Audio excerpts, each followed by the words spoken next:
Bonsoir à tous, bienvenue sur la chaîne toujours proche des populations. Ravi de vous retrouver sur RTI2 à la une de l'actualité de ce début de week-end. Le monde entier célèbre aujourd'hui la journée contre le travail des enfants autour du thème « Carton rouge au travail des enfants, une enfance protégée, un travail décent pour les adultes ». Les détails dans quelques instants. À l'international, en RDC, la police disperse un sit-in devant le Parlement contre le projet de changement de la Constitution. Merci pour votre fidélité. Ce vendredi 12 juin 2026 est célébrée la journée mondiale contre le travail des enfants. Cette année, le thème est le suivant, carton rouge au travail des enfants, une enfance protégée, un travail décent pour les adultes. Notre équipe de reportage composée de Laurence Kakra et Gilles Tonien s'est rendue au marché d'Adjamé et au plateau pour recueillir l'avis des populations sur ce fléau. Il est 10 heures ce matin dans le tumulte du marché d'Adjamé. Des enfants dont l'âge varie entre 8 et 12 ans s'adonnent au commerce de lotus, de l'eau glacée, de cure-dents et bien d'autres articles. Pour la plupart d'entre eux, ils sont là avant le lever du soleil. Je me réveille matin à 5 heures du matin, tous les jours. Je rentre à 18 heures. Je vends pour aider ma maman.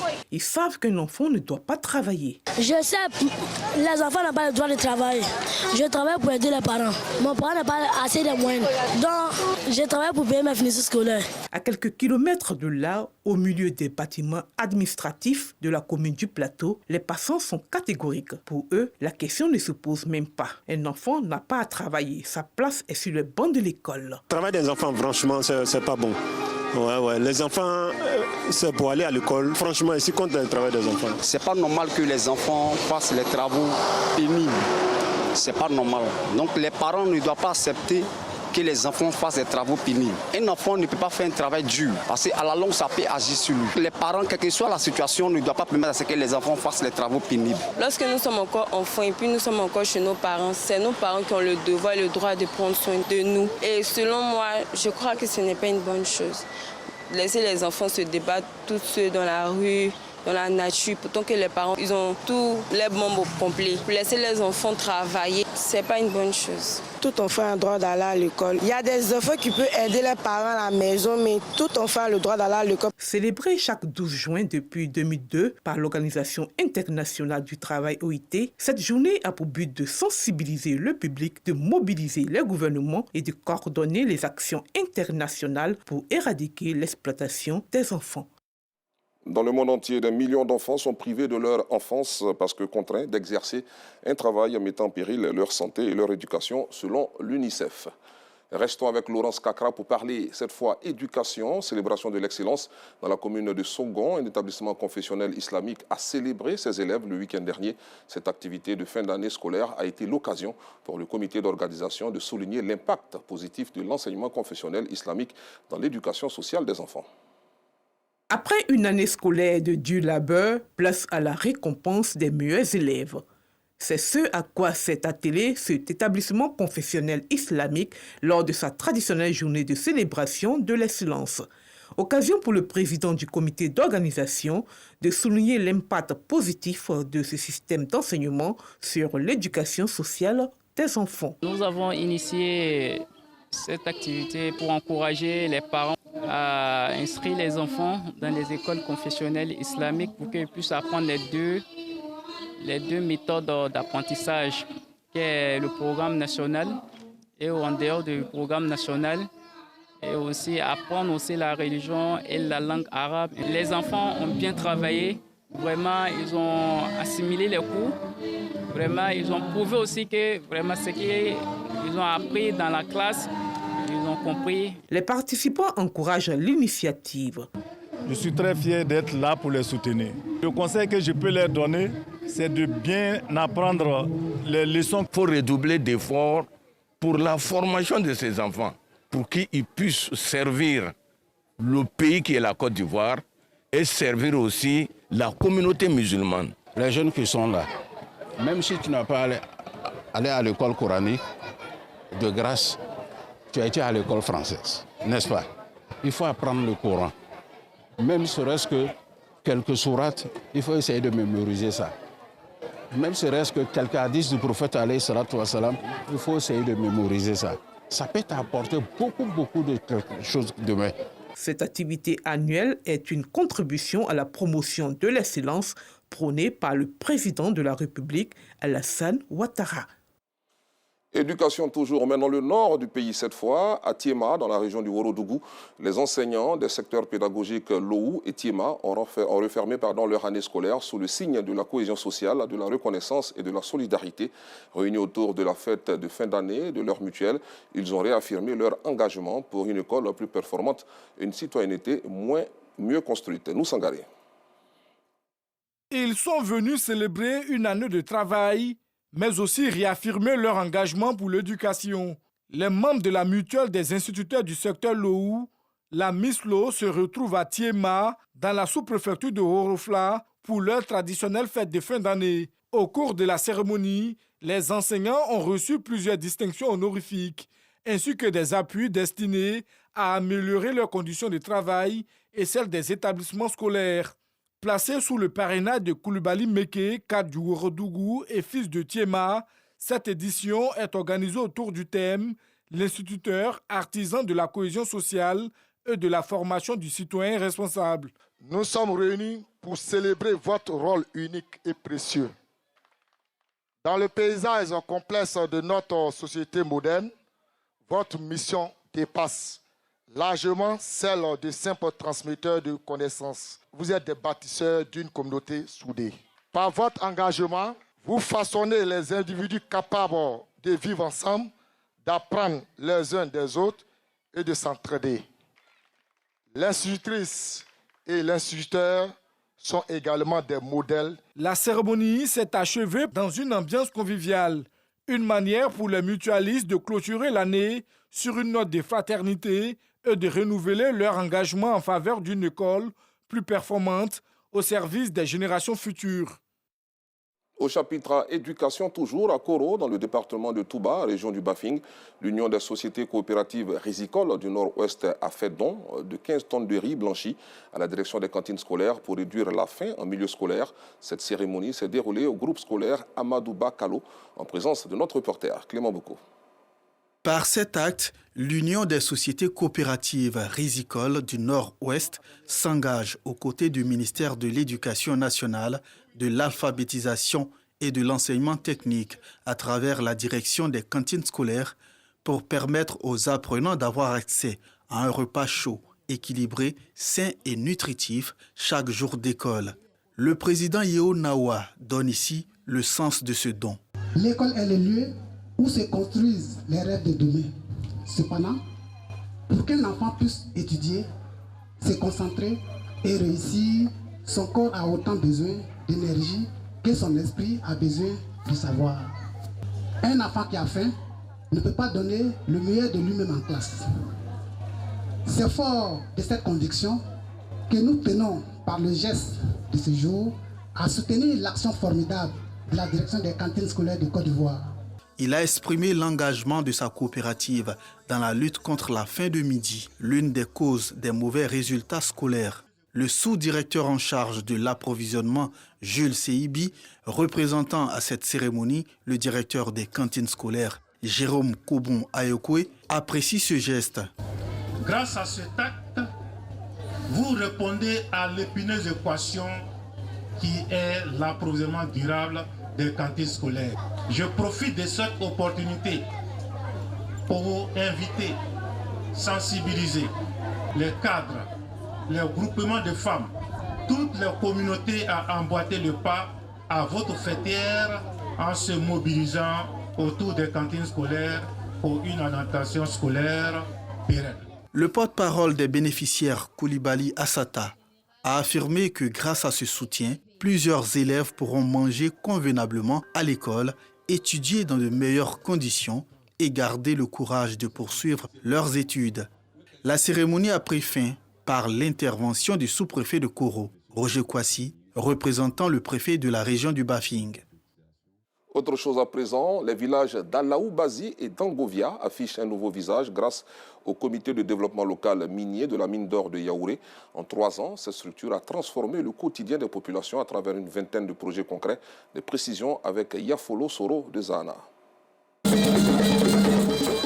C'est une véritable liesse populaire qui a animé les villages d'Alaou, Bazi et Angovia dans le département de Bois-Flé. Les populations célèbrent l'arrivée de nouvelles infrastructures de base. Au menu des festivités, la livraison de nouvelles salles de classe et d'une ambulance flambant neuve pour fluidifier les évacuations sanitaires. Tout ce qui a été fait, c'est à la demande des populations elles-mêmes. C'est ce qui nous intéresse, que nous avons demandé à ce que le CDLM réalise. Ces réalisations portent la signature du comité de développement local minier, le CDLM de la mine d'or de Yaouré. Plus de 20 projets majeurs ont vu le jour au profit des 15 villages impactés par l'activité minière. Pour le préfet de la région de la Maraoué, par ailleurs président du CDLM, cet organe s'impose désormais comme un puissant moteur de développement avec un budget de 4 milliards de francs CFA. À l'adduction en eau potable et à l'électrification rurale. Mieux, l'accent est mis sur le capital humain. Nous voulons vraiment nous employer à faire en sorte que Angovia soit un pôle de développement. C'est-à-dire qu'on n'ait plus à se déplacer d'ici pour aller pour les soins à Bois-Flé, pour aller à l'école à Bois-Flé. Enfin, pour les besoins de base, il faut qu'on trouve des réponses ici.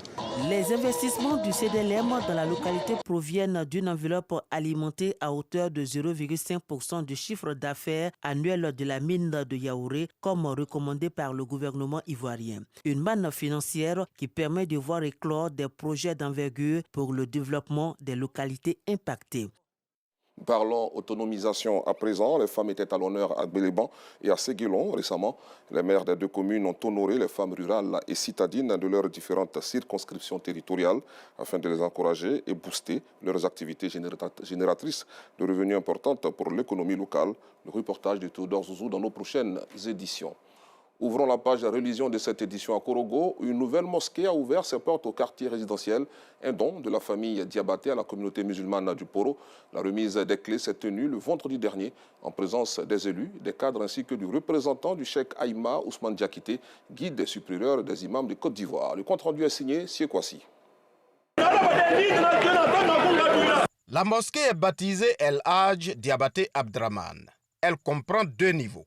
Une salle de prière d'une capacité de 400 places au rez-de-chaussée et à l'étage, une salle polyvalente de 300 places pour les séminaires, les mariages et les baptêmes.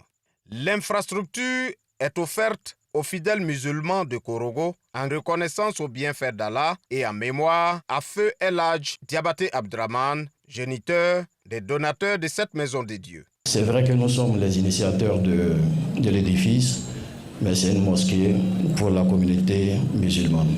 L'édifice que nous inaugurons aujourd'hui est la preuve vivante que notre Père restera vivant pour toujours, Inch'Allah. L'imam Mahmoud Sanogo reçoit le bâton symbolisant le guide de cette mosquée. Au nom du cheikh Aïma Ousmane Diakité, guide du Conseil supérieur des imams de Côte d'Ivoire, COSIM, un rappel sur la mission que la mosquée Diabaté Abdraman est appelée à conduire. La mosquée est un carrefour de savoir. Sa fonction d'éducation morale, éducation spirituelle, éducation sociale, éducation culturelle, la mosquée est une université qui commence. La mosquée Diabaté Abdraman comprend des annexes, une salle mortuaire, un bureau pour l'imam et un bureau pour le comité de gestion.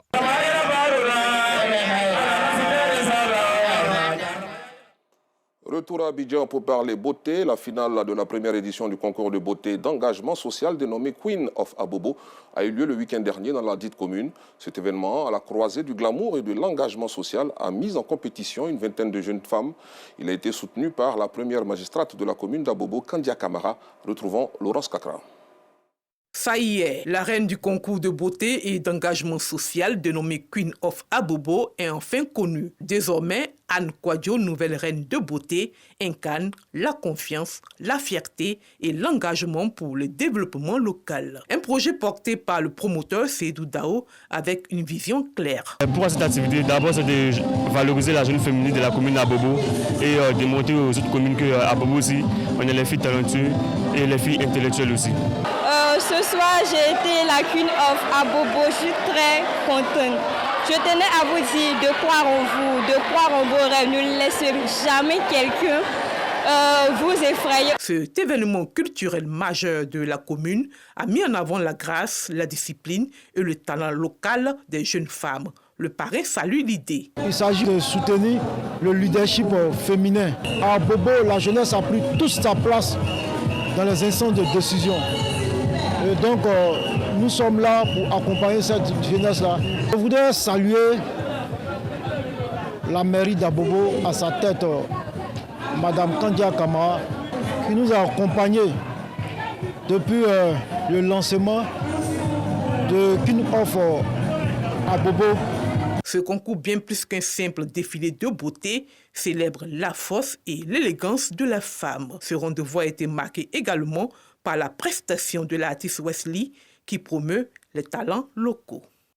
Et puis, les populations de Bingerville ont célébré le festival du Goumé, une danse qui est un mélange de rythmes traditionnels de plusieurs peuples de la Côte d'Ivoire, une danse qui contribue à la valorisation et la promotion des valeurs culturelles des différentes communautés de la commune de Bingerville. Les détails avec Davy Soyo. Le Goumé, danse traditionnelle et expression des valeurs identitaires de la communauté originaire de Gbagba dans la commune de Bingerville. Bienvenue à la première édition du festival de la danse Goumé. Pour les initiateurs, ce rendez-vous culturel vise à pérenniser ce patrimoine. Avant nos parents, chaque fête, ils se mettaient tous ensemble pour faire le Goumé. Voilà, ils se levaient, ils allaient saluer les Hadjans. Les Hadjans étaient invités pour faire la fête, et ainsi de suite. Vous voyez, et depuis très longtemps, le Goumé a commencé à ne plus exister dans le district d'Abidjan. Et nous, qui sommes les enfants de ces acteurs-là qui étaient là auparavant, avons décidé de faire revivre le Goumé. Facteur de cohésion et du vivre ensemble, la célébration de la danse Goumé est porteuse de paix. On est tous rattachés à la culture en commémorant nos racines. Voilà, c'est un plaisir. Et puis, j'encourage tout le monde à pouvoir retourner à ses racines, à sa culture. Les initiateurs entendent pérenniser cet art et le transmettre de génération en génération.